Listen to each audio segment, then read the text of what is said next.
Hey guys, what's happening? It's Will again, and I'm here on Wednesday, about a week after the last time I talked to you guys, for another update on Andy's Top Speed Build Contest project. I know that I said I probably wouldn't be back until I was ready for the final reveal, but I have some things to talk about, and it's also kind of a milestone. I noticed the other day that I have just over 100 subscribers now, and I'm totally blown away by that. The idea that there are 100 people who think what I have to say is interesting is very humbling and very cool, and I appreciate every single one of you. One of my new subscribers is a secret subscriber. You know who you are. One of my all time favorite people, and somebody that I'm really glad to know. And I'm honored that you decided to stop by my YouTube channel, and I'll try not to embarrass you.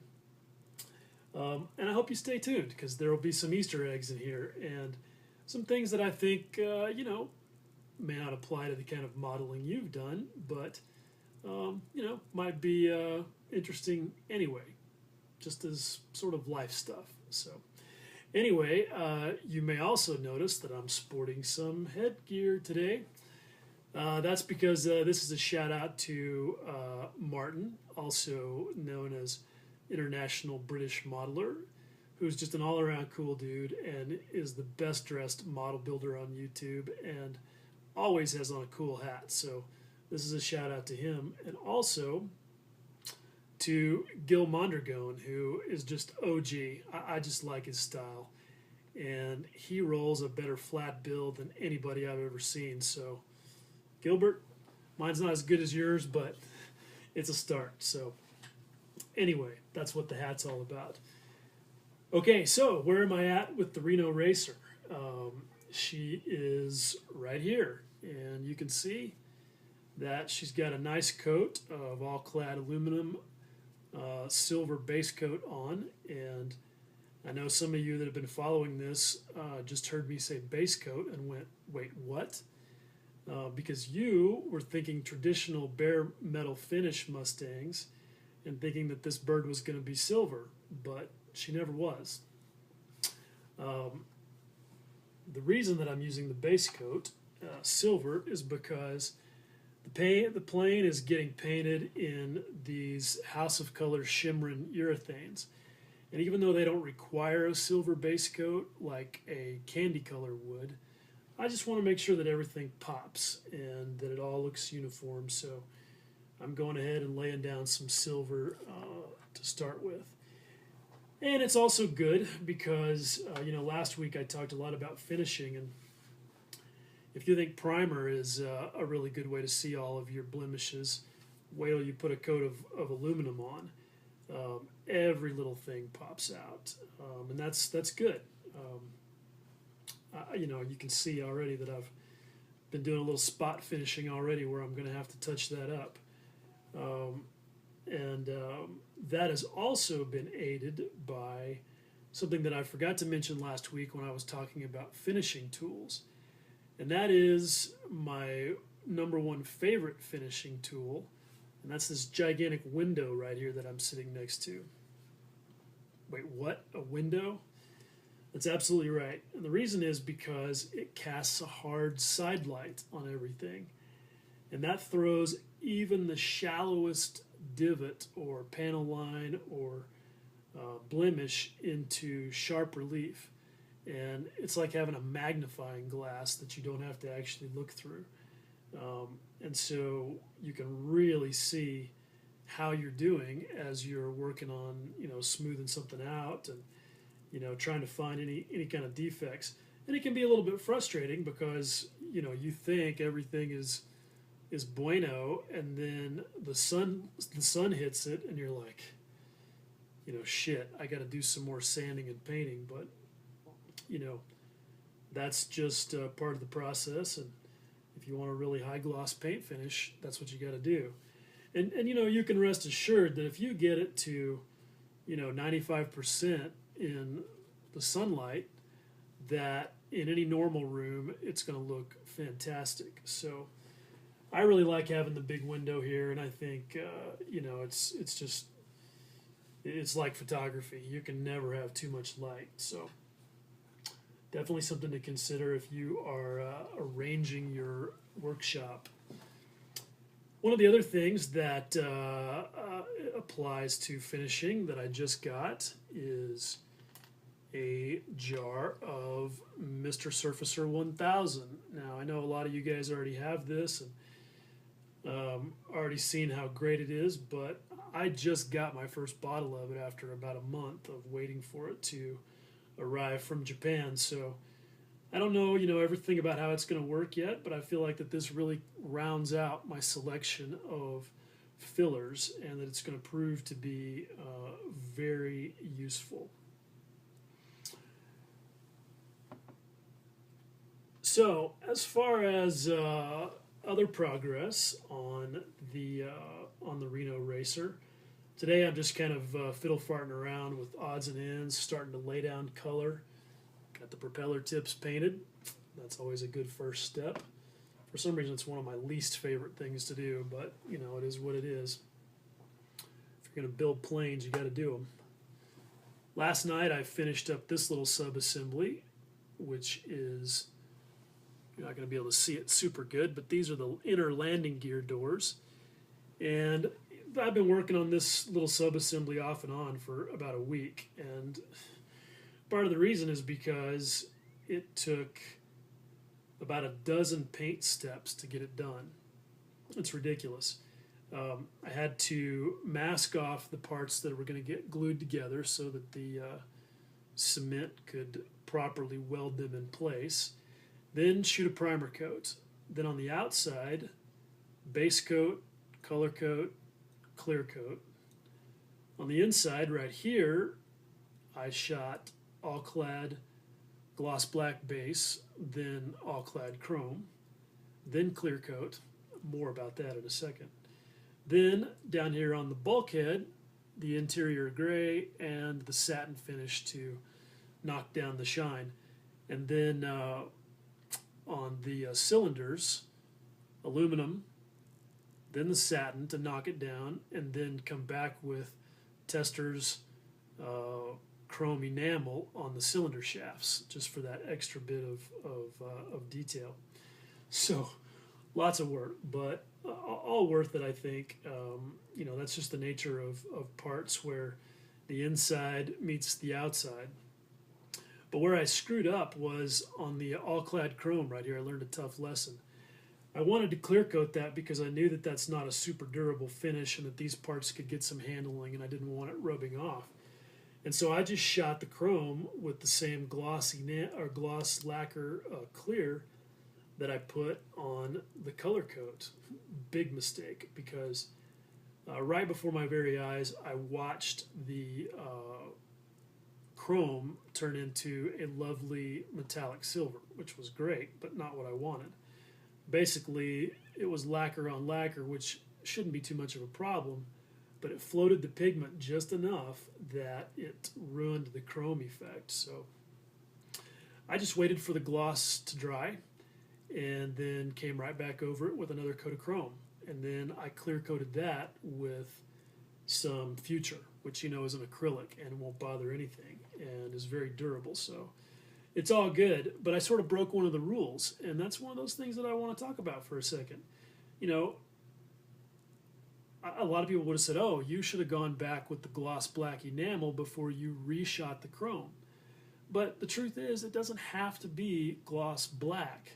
The most important word there is gloss, and it could be black, it could be gray, it could be white, as long as it's nothing crazy. It's going to give you the right tonality in the transparency of that chrome finish. So, sometimes you just have to say, wait a minute, do I really have to follow that exact rule? And, I think that's important with craftsmanship and a lot of things. Sometimes you got to just break the rules. Can't find the right shape, can't find the right shape finishing tool or sander to get down into something like a wing root. Well, I know that the rule is you buy a sanding block and you're supposed to use it like that. Hey, if it's not working, cut it. Cut it into little pieces like this that do what you need them to do. I mean, look, you can always buy another sanding block. It's not that big of a deal, and sometimes you just have to think that way to get done what you need to get done. Sometimes you also have to be really persistent and just stick to what you know. Things got really sporty here the other night. I'm going to grab the camera so that I can narrate this a little bit better. This is one of those model-making horror stories. So, here is my workbench. All right, fairly neat, not too bad. And right here is a little cup of P51 Mustang exhaust stacks, and there are 12 of them in there. And the other night, it was sitting right over here by this bucket of pliers. And like an idiot, I reached over there to grab a pair of clippers, and I dropped them directly into, you guessed it, the little cup full of exhaust stack tips.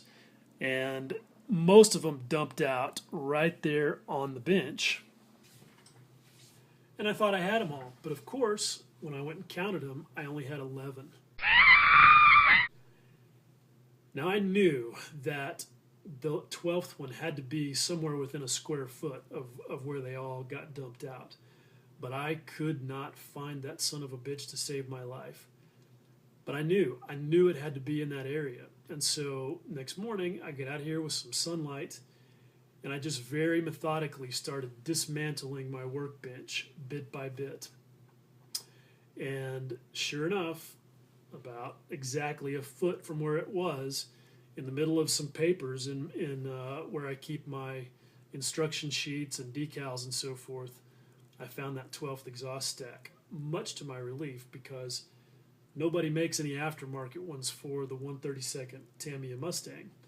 And so if I hadn't been able to find that 12th one, I would have had to either beg someone on one of the forums to see if they had some spares, unlikely, or order that sprue from Japan, which would have taken who knows how long and probably would have blown the deadline for the contest, which is only 4 weeks from now. So I was seriously freaking the fuck out, but I knew that it had to be right there in that area, and I stuck to that, and I didn't panic. And that's just one of those things in life. Sometimes you just have to really stick to what you know and be persistent and keep looking, because it's there. And sometimes that effort will pay off big time, as it did in my case, because I can proceed forward with all 12 of my little exhaust stacks that I am now putting in a much safer place where I cannot drop anything on it. So, anyway, I'm sure you guys all have your own stories like that. But it's just one of those things that happens. Okay, that's about it. I'm going to sign off, but before I do, a couple of quick things that I wanted to share that I bought, that I love, that are going to go in my sort of favorite things categories. One, get you some of these. Got these stainless steel ball bearings on Amazon for about $6. There's 25 of them. They're 1/4 inch, 420 stainless. Drop them into your bottles of paint, especially with metallic colors. Really helps to stir those things up when you have to shake them. They don't have to be marine grade like some people say they do. As long as they're stainless, they'll be fine. They won't rust in a bottle of acrylic. Another thing that I just got is my Barracuda cast wheels for this little Mustang. The ones that come in the kit are kind of rubbery, and it's impossible to sand off the molding line around the middle. So these Barracuda cast ones are sweet. Yeah, my self-timer just went off. In other words, my phone storage got full again. I tell you what, if any of you guys have a recommendation on a good, inexpensive video camera with autofocus that's good for this kind of stuff, I would love to hear it, because doing these things with my iPhone is better than my old video camera, but still pretty frustrating. So I'm going to be in the market. Anyway, Barracuda cast wheels. They come in 3 or 4 different tread patterns that were common in World War II, and they don't have a seam around them, and they're beautiful. And I just shot these before I started the video with a nice coat of about 80% tester or Model Master flat black and 20% Model Master flat white enamel, thinned with a little bit of lacquer thinner. Why enamel? Because on a part like this that's resin and is kind of porous, there's really not much need for primer. There's not going to be any sanding on these, and the enamel will soak right into it. So it's a quick and easy one-shot deal for a small part like this. Plus, much easier to clean out of my airbrush than if I had used acrylic. No matter how little or large the load of paint you put in the airbrush, if it's an acrylic, it's going to gunk it up, and enamel just washes right out. But there's one other good reason for doing enamel as well, and that's because of my painting strategy on this tail wheel. And yes, you need a painting strategy on a tail wheel, because you've got silver and black where the hub meets the rubber, and I didn't want to have to mask it. I mean, I could if I had to, but I didn't really want to. I wanted to freehand paint it. Now, I'm at my worst with a paintbrush in my hand. So what I did is I painted the hub first, just shot some aluminum on there while I was painting some other stuff. Then, because I'm using some of the enamel that I shot on the front wheels, I brushed that on, and because it's nice and thin for the airbrush, it just flows right into that divide between the hub and the tire. And nature takes its course. It kind of wicks in there, and it makes it where it's an almost perfect dividing line that you don't have to worry about painting precisely or masking. And because it's enamel on top of acrylic, if I have a little goober, as I did have a tiny one, all you have to do is a few minutes later come back with a fine paintbrush that's got a tiny bit of enamel thinner on it, put the optivisor on, zoom in there, and just wash away that tiny little defect of enamel on top of the acrylic, and done. For me, much easier. There's, obviously other ways to skin that cat, but that's what works well for me and my ham-fisted approach. So, all right, anyway, that's way too much running my mouth again, as usual. I try to make these things short, guys, but there's just so many things to talk about. So, anyway, it's all good, and I really appreciate you guys hanging out again and listening to all of my drivel. And maybe I'll see you again next week. Maybe I won't see you till it's done. We'll see. Either way, much love, guys. Thanks again.